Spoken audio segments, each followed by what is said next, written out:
হরে কৃষ্ণ। আজকে আমরা যেতে চলেছি মায়াপুর ধাম। তো তার জন্য আমরা নেমে পড়েছি হচ্ছে নবদ্বীপ ধাম স্টেশনে। ওইখান থেকে আমরা টোটো করে চলে যাব হচ্ছে গঙ্গা ঘাট।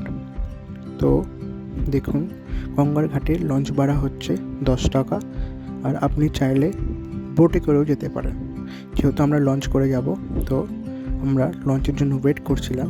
যেটিতে লঞ্চ এসে গেছে, লঞ্চে উঠে আমরা চলে যাব ওই পার, দ্যাটস মায়াপুর। এবার আমরা দেখুন, এখান থেকে খুবই সুন্দর ভিউ পাওয়া যায়। যেহেতু কুয়াশা, এখন শীতকাল, তো অতটা ভিউটা দেখা যাচ্ছে না, আর নয়তো চন্দ্রোদয় মন্দিরটা এখান থেকে দেখা যায়। তো এইটা দেখুন, আপনার গঙ্গা আর যমুনাটাকে বোঝা যাচ্ছে। দুটো জল দুরকম, একটা কালো আর একটা একটু সাদা। তো এইভাবে আপনাদের যেতে হবে, এবং এই ঘাটটা থেকে আপনাদের বেরিয়ে যে আপনারা হেঁটেও যেতে পারেন মায়াপুর, যে আপনাদের মন্দির আছে ওই পর্যন্ত, বা আপনারা টোটো করে যেতে পারেন। টোটো ভাড়া নেয় 20 টাকা করে। তো আমরা টোটো করে চলে গেছি, টোটো করে যাচ্ছি। টোটো করে যেতে যেতে দেখুন, আপনারা অনেকগুলো মন্দিরও দেখতে পাবেন। জগন্নাথ মন্দির আছে এবং আরও অনেক মন্দির আছে, সেইগুলো দেখতে দেখতে আপনারা যেতে পারেন। এবং আমরা সাইট সিনও যদি যেতে চান তো যেতে পারেন। আমরা জিজ্ঞেস করেছিলাম, ভাড়া হচ্ছে পুরো সাইট সিন দেখতে গেলে 200 টাকা নেয়। তো আমরা তো যেহেতু সাইট সিন দেখবো না, কেন আমাদের ওইগুলো দেখা আছে, তো আমরা পুরো ডিরেক্ট মায়াপুর যে আমাদের মন্দিরটা আছে ওখানে আমরা চলে যাচ্ছি। এই যে দেখা যাচ্ছে দেখুন, টোটো করে যাওয়ার সময় চন্দ্রোদয় মন্দিরে যে নতুন মন্দিরটা তৈরি হচ্ছে, সেই মন্দিরের চূড়াটা দেখা যাচ্ছে। খুবই সুন্দর, পাশে দোকানপত্র। এবং আমরা 4 নম্বর গেটের সামনে নেমে ঢুকে পড়েছি। আর 4 নম্বর গেট থেকে ঢুকে যে ফার্স্ট ভবনটা পড়বে, সেটা হচ্ছে নামহট্টা ভবন। নামহট্টা ভবন 1 আছে এবং নামহট্টা ভবন 2 নম্বর আছে। কিন্তু আমরা এই ভবনটা বুক করিনি, আপনারা চাইলে এই ভবনটা বুক করতে পারেন। এর জন্য আপনাদের কী করতে হবে, এদের সাথে কন্ট্যাক্ট করে বুক করতে হবে, কারণ অনলাইন বুকিং নেয় না। আমরা নিয়েছিলাম গীতা ভবন। গীতা ভবনের এখানে কন্ট্যাক্ট নাম্বার থেকে আপনারা বুক করে নিতে পারেন। এবং গীতা ভবনে 2 রকম রুম পাওয়া যায়। একটি হচ্ছে 550, যেটা হচ্ছে কমন বাথ নেই, কিন্তু কমন বাথ, ওটা কমন বাথ দিয়ে, বাট একটা যে 2050, সেটা হচ্ছে আপনাকে অ্যাটাচ বাথরুম দেবে। তো আমরা যেহেতু 2050 টাকা দিয়ে রুমটি বুক করেছিলাম, এসি রুম ছিল, বাট যেহেতু এটা শীতকাল তো আমরা এসি অ্যালাউড ছিল না, বাট গিজার ছিল। খুবই সুন্দর।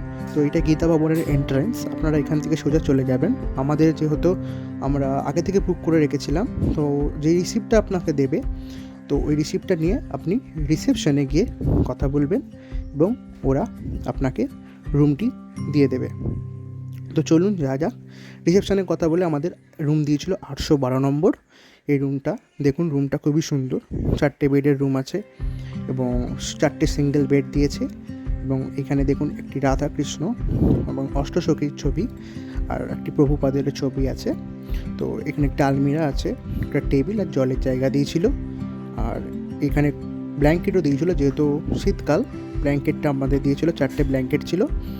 আর এটা টয়লেটটাও পরিষ্কার, খুবই পরিষ্কার, এবং সাথে গিজারও ছিল।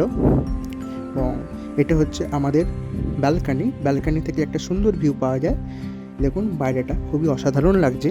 এবং আপনি এখানে শীতকালে রোদ্দুরও পোয়াতে পারেন। এবং এখান থেকে ভিউটাও খুব অসাধারণ। নিচে গার্ডেনিং, এখনও ফুলগুলো সব ফোটেনি, কিন্তু গার্ডেনিং করছে এরা। তো আপনারা চাইলে এখানেও টাইম স্পেন্ড করতে পারেন। আর এটা আমাদের মর্নিং কিট দিয়েছিল। এবার আমরা একটু টিফিন করতে বাইরে গেছিলাম, সেখানে আমরা খেয়ে দিয়ে এবার আমাদের মন্দিরে ঢোকার পালা। আমাদের ফার্স্ট টার্গেট ছিল গোশালা। তো গোশালা আমরা গেছিলাম টোটো করে। টোটো ভেতরেই পাওয়া যায়, 10 টাকা করে নেয়।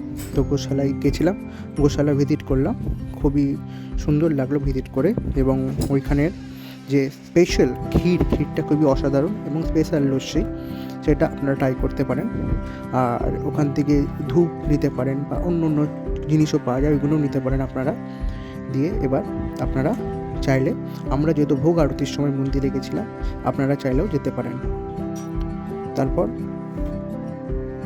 আর এখানে আরও ভবন আছে, যেরকম হচ্ছে আমাদের গদা ভবন, চক্র ভবন, এরকম অনেক ভবন আছে যেগুলো আপনারা বুক করতে পারেন। বাট 3টে ভবন, যেটা হচ্ছে গদা ভবন, আর শঙ্খ ভবন, আর ঈশ্বরধান ভবন, এগুলো অনলাইন বুকিং হয়। আপনারা আগে থেকে এগুলোকে বুক করে নিতে পারেন অনলাইন, ওদের যে অফিসিয়াল ওয়েবসাইট আছে ওইখান থেকে। এবং আমরা প্রসাদ খাচ্ছি। প্রসাদ আমরা গীতা ভবন থেকেই খেয়েছিলাম, 70 টাকা করে নিয়েছিল। যেহেতু আমরা গীতা ভবনে থাকছিলাম ওখান থেকে আমাদের সুবিধা হচ্ছিলো। এবং গীতা ভবন থেকেও ভিউটা খুবই সুন্দর, দেখতেই পাচ্ছেন আপনারা, সামনেই গার্ডেন থেকে যে ভিউটা আসছে অসাধারণ ভিউ, একদম মনটা জুড়িয়ে যায় এরকম একটা ভিউ পেয়ে যাবেন আপনারা। এবং আপনার সন্ধে আরতি সে হয় আমাদের সাড়ে 4:30 না 6টা থেকে হয়। তো আমরা বেরিয়ে পড়েছিলাম, তার একটু আগেই বেরিয়ে পড়েছিলাম। এবং যেতে যেতে আমরা যে ভবনগুলো পড়বে, অনেকগুলো ভবন দেখতে পাবেন এবং আপনারা কুঠিরও থাকতে পারেন এবং কুঠিরের ভাড়াটা আপনারা কম পেয়ে যাবেন, যতদূর আমি জানি 4 জনের 100 টাকায়। এবং কিন্তু ওখানে কী হয়, কমন বাথ। তো আমরা যেটা যাচ্ছিলাম সন্ধে আরতির জন্য, সন্ধে আরতি খুবই একটি সুন্দর হয়। আর ওখানে গেলে আপনার যে এনার্জি, একটা ভাইব এবং হরে কৃষ্ণ মহামন্ত্রের যে একটা জোর, সেটা আপনারা বুঝতে পারবেন। এবং আমরা সন্ধে আরতি থেকে বেরিয়ে এই যে গোবিন্দা যে রেস্টুরেন্টটা আছে সেইখানে আমরা একটু ঢুকি কিছু স্ন্যাক্সের জন্য, খুবই সুন্দর খাওয়া দাওয়া। এবং ওখানে আমরা ট্রাই করলাম, আপনারাও ট্রাই করতে পারেন। এবং এবার আমরা টুকটাক কিছু কেনাকাটি যদি করতে চান সেটাও করতে পারেন, যেহেতু আমরা করবো একটু টুকটাক কেনাকাটি, তো ওই জন্য আমরা একটু বাইরের দিকে যাচ্ছিলাম। এবং ভেতরেও প্রচুর দোকান আছে, আপনারা ওইখান থেকেও কিনতে পারেন। গোশালার যে ঘি সেটাও খুব ভালো, আমরাও নিয়েছি, আপনারাও নিতে পারেন, এইখান থেকেও নিতে পারেন বা আপনারা গোশালাতেও এটা পেয়ে যেতে পারেন। তো এটা আর আমাদের রাত্রির শেষ হয়ে আমরা এবার এটা সকাল, এটা ভোরবেলার আমরা গেছিলাম হচ্ছে মঙ্গল আরতি 4:30টার সময়। মঙ্গল আরতি শেষ হওয়ার পর আমরা একটু ওয়াক করছিলাম সকালবেলা, দেখতেই পাচ্ছেন অনেক প্রভুজি, অনেক মহারাজরা ওয়াক করছেন এবং হরে কৃষ্ণ মহামন্ত্র জপ করছেন, জপমালা করছেন। আর করতে করতে এই ওয়াক, একটা সুন্দর দৃশ্য দেখা, একটা নেচার, খুবই সুন্দর ব্যাপার। আর এটা আপনারা সবাই জানেন প্রভুপাদ সমাধি মন্দির, এটাতে এন্ট্রি তো ফ্রি। তো হরে কৃষ্ণ, আমি আজকে এখানেই শেষ করছি। Like, share, subscribe.